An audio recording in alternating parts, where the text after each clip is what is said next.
Paris पहुंचे प्रधानमंत्री नरेंद्र मोदी का भारतीय समुदाय के लोगों ने किया भव्य स्वागत।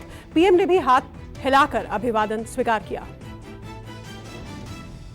पीएम मोदी की फ्रांस के राष्ट्रपति मैक्रों से मुलाकात। फ्रांस के राष्ट्रपति से शिखर वार्ता के बाद देश लौटेंगे पीएम मोदी। जोधपुर के जालोरी गेट हिंसा के बाद 10 थाना इलाकों में कर्फ्यू 2 दिन के लिए और बढ़ाया गया। पहले आज रात तक का कर्फ्यू था। हिंसा के बाद मौके पर भारी पुलिस बल तैनात।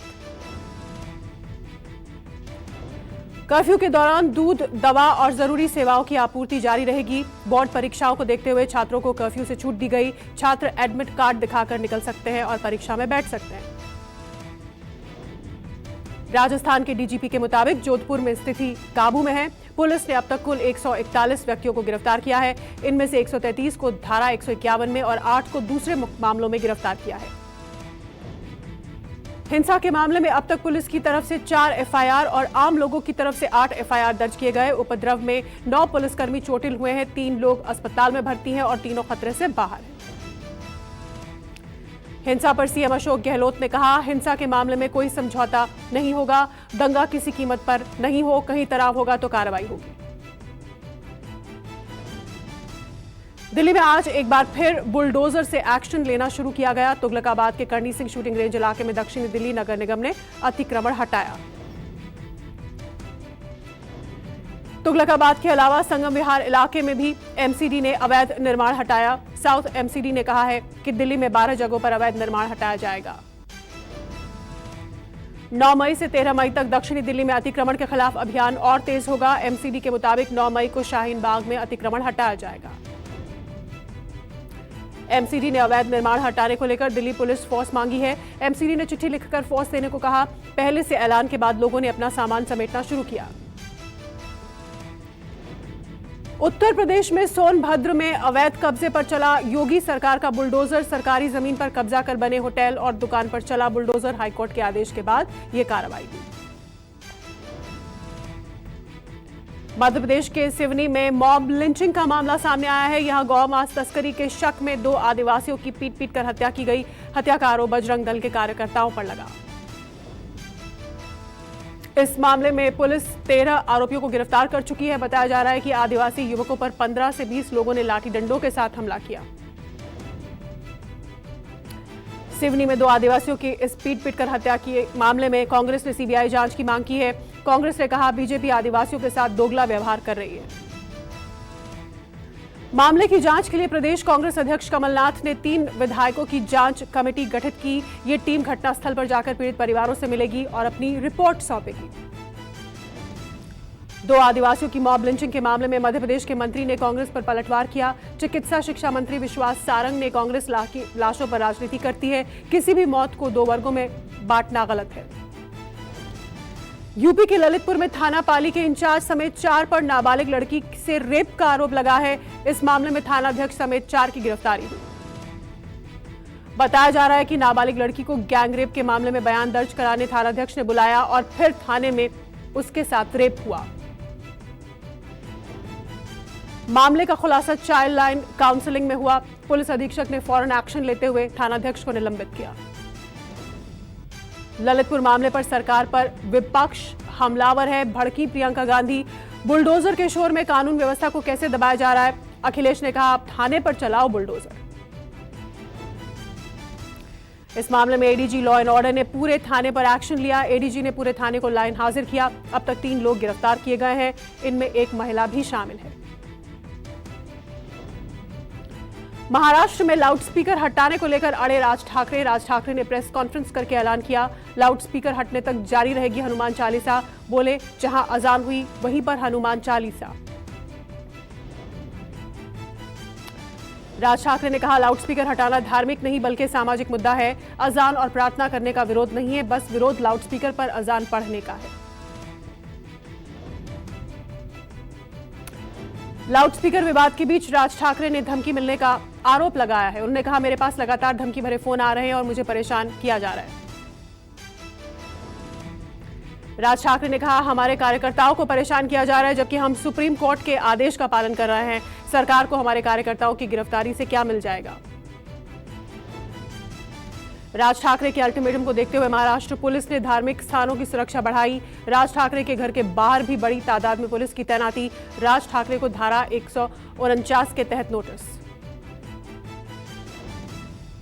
पुलिस के नोटिस के बाद राज ठाकरे मस्जिद के बाहर हनुमान चालीसा बजाने जैसे किसी जनसभा में शामिल नहीं हो सकेंगे। आदेश का पालन न होने पर बिना नोटिस राज ठाकरे को किया जा सकता है गिरफ्तार।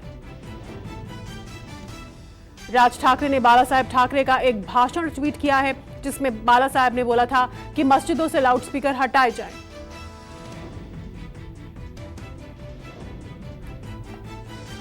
ज्या वेळेला रस्त्यामधले नमाज आम्ही पडल्यात बंद केल्याशिवाय राहणार नाही। लाऊडस्पीकर मशिदीवरचे खाली येतील, बंद।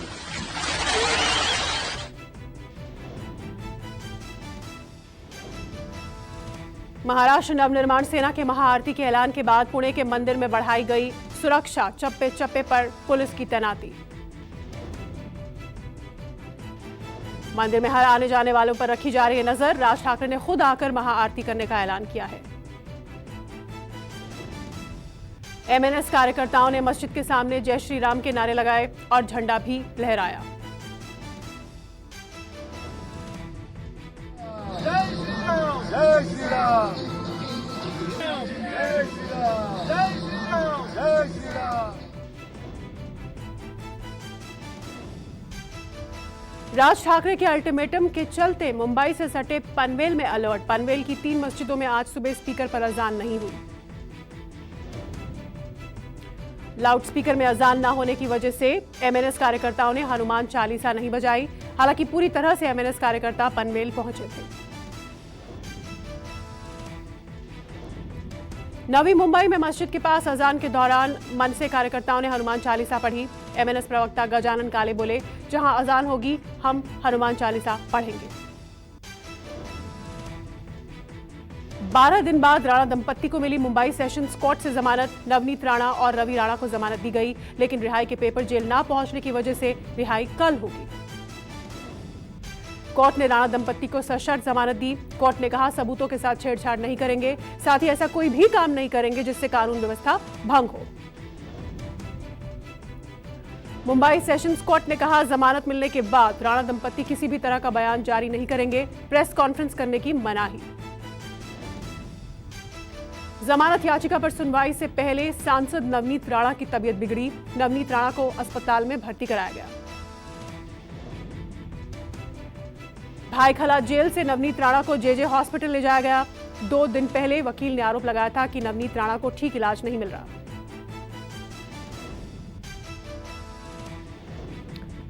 उत्तर प्रदेश के मुख्यमंत्री योगी आदित्यनाथ अपने भतीजे के मुंडन संस्कार में शामिल हुए। उत्तराखंड के पौड़ी गढ़वाल में पंचूर गांव में यह कार्यक्रम रखा गया था। इस दौरान योगी आदित्यनाथ ने अपने छोटे भाई के साथ गौशाला में गाय को भी रोटी खिलाई। सबसे छोटे भाई महेंद्र सिंह बिष्ट के बेटे अनंत बिष्ट का मुंडन था। इस दौरान हल्दी लगाते समय छोटा बच्चा मचलता और रोता रहा। ये देख योगी मुस्कुरा रहे थे और परिजनों ने उसे तंग ना करने को कहा। पौड़ी जिले के यमकेश्वर विकास खंड के पोखरी में स्थित पतंजलि योगपीठ के वेलनेस सेंटर में पहुंचे योग गुरु रामदेव ने किया सीएम योगी का स्वागत। वेलनेस सेंटर में उपचार की आयुर्वेदिक पद्धति की जानकारी हासिल की। आचार्य बालकृष्ण ने इस पद्धति के बारे में विस्तार से बताया। कल 2 दिन के पश्चिम बंगाल के दौरे पर जाएंगे गृह मंत्री अमित शाह। मिशन 2024 की तैयारी पर करेंगे चर्चा। बंगाल में विधानसभा चुनाव के बाद अमित शाह का यह पहला दौरा होगा। पार्टी के जरिए आयोजित अलग अलग कार्यक्रमों में करेंगे शिरकत। अमित शाह उत्तर 24 परगना में बीएसएफ की ओर से आयोजित कार्यक्रम में हिस्सा लेंगे। भारत बांग्लादेश सीमा पर बीएसएफ की तैयारियों का भी जायजा लेंगे। दौरे के दौरान अमित शाह बीजेपी में कलह दूर करने की भी कोशिश करेंगे। हाल ही में नॉर्थ 24 परगना में 15 बीजेपी नेताओं ने पार्टी से इस्तीफा दिया था। बिहार के दरभंगा के पूर्व सांसद कीर्ति आजाद को मिली गोवा टीएमसी की कमान। अभिषेक बैनर्जी को अध्यक्ष बनाने का ऐलान। पार्टी कार्यालय में कल ममता ने बुलाई पार्टी बैठक। चुनाव से पहले गुजरात कांग्रेस में घमासान है। नाराज हार्दिक पटेल को मनाने के लिए राहुल गांधी ने संभाला मोर्चा। सूत्रों के हवाले से खबर है कि हार्दिक पटेल को मनाने के सिलसिले में राहुल ने हार्दिक के साथ मतभेदों को दूर करने के निर्देश दिए। उधर रणदीप सुरजेवाला के मुताबिक राहुल गांधी ने मैसेज भेज हार्दिक को कांग्रेस में बने रहने की बात कही। प्रदेश के कांग्रेस नेताओं से नाराज चल रहे हैं हार्दिक पटेल। सोमवार को अपने ट्विटर बायो से कांग्रेस और अपनी प्रोफाइल पिक्चर से पार्टी के लोगों को हटाया था। गुजरात के पालनपुर में ट्रिपल तलाक कानून के बाद पहली बार आरोपी को कोर्ट ने सजा सुनाई। कोर्ट ने आरोपी को 1 साल कैद और 5,000 जुर्माने की सजा दी। दरअसल क्लास 1 इस अधिकारी ने अपनी पत्नी को 3 बार तलाक बोलकर तलाक देकर घर से निकाल दिया था। भारत पाकिस्तान अंतर्राष्ट्रीय सीमा के सांबा सेक्टर के चक फकीरा इलाके में मिली सुरंग, बीएसएफ के सूत्रों के हवाले से खबर।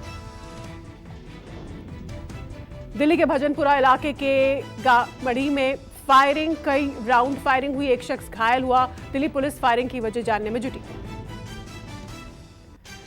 गाजियाबाद के संजय नगर में 2 गुटों के बीच झड़प की खबर है। पुलिस ने 5 लोगों को हिरासत में लिया।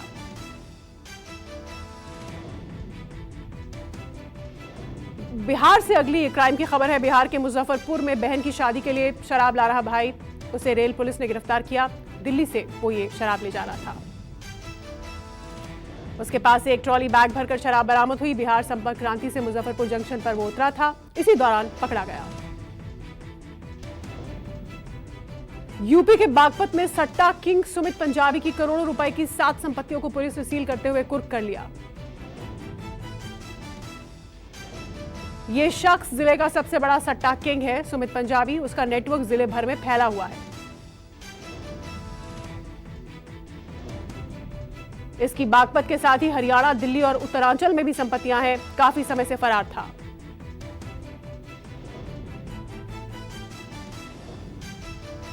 और अब लगेगा महंगाई का जोरदार झटका। आरबीआई ने बढ़ा दिया है रेपो रेट और सीआरआर, बढ़ जाएगी घर और कार की ईएमआई। कई महीनों से रेपो रेट 4% था, जो हिस्टोरिकल लो लेवल था। महंगाई की वजह से ब्याज दरें बढ़ाने का प्रेशर था आरबीआई पर।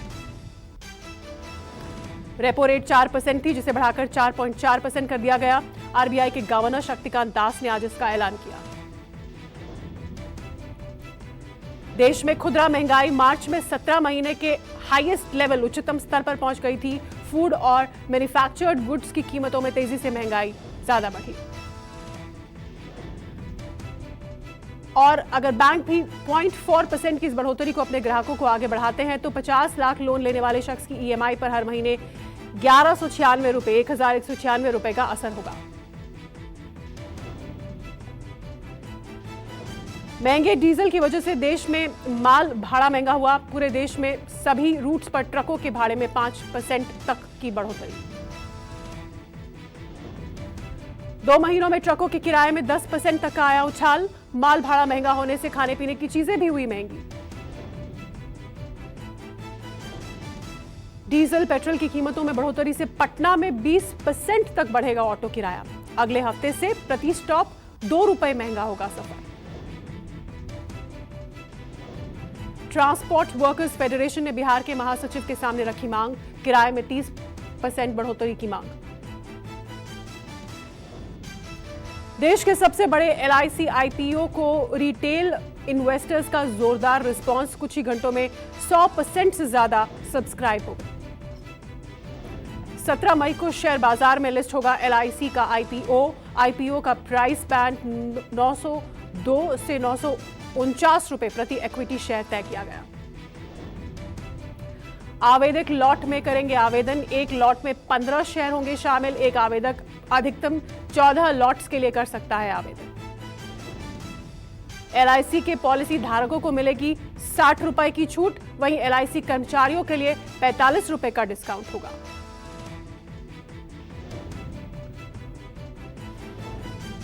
और अब बात करते हैं मौसम की। दिल्ली एनसीआर में बारिश से मिली है राहत, चिलचिलाती गर्मी से मिली राहत। बारिश के बाद पारा लुढ़का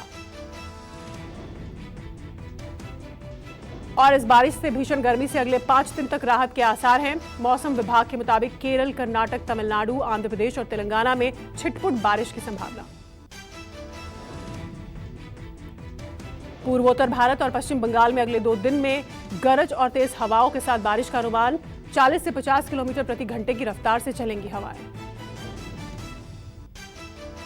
मौसम विभाग के मुताबिक राजस्थान, पंजाब, हरियाणा में पारे में 2 से 4 डिग्री तक गिरावट आई। अगले कुछ दिनों बाद भीषण गर्मी की संभावना नहीं।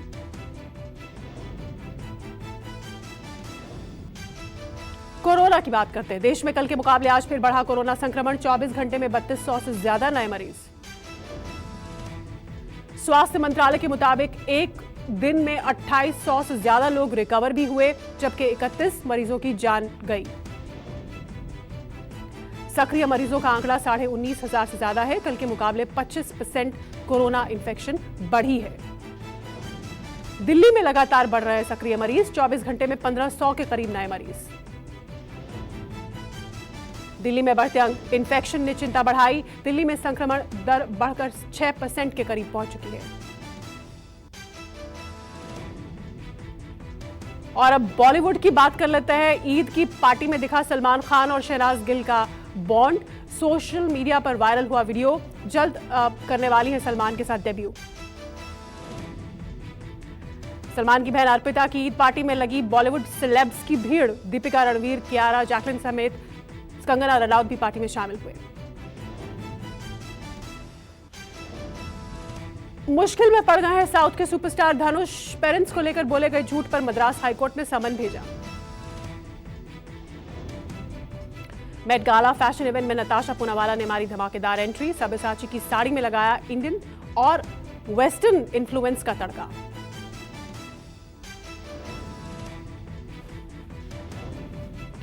रूस यूक्रेन की बात करते हैं। यूक्रेन के लवीव में रूस का बहुत बड़ा हमला। रूस की तरफ से लवीव में 6 क्रूज मिसाइलें दागी गई। रूसी सेना ने रेलवे और बिजली प्लांट को निशाना बनाया। यूक्रेन की लवीव और सकरपाथिया में ये मिसाइलें दागी।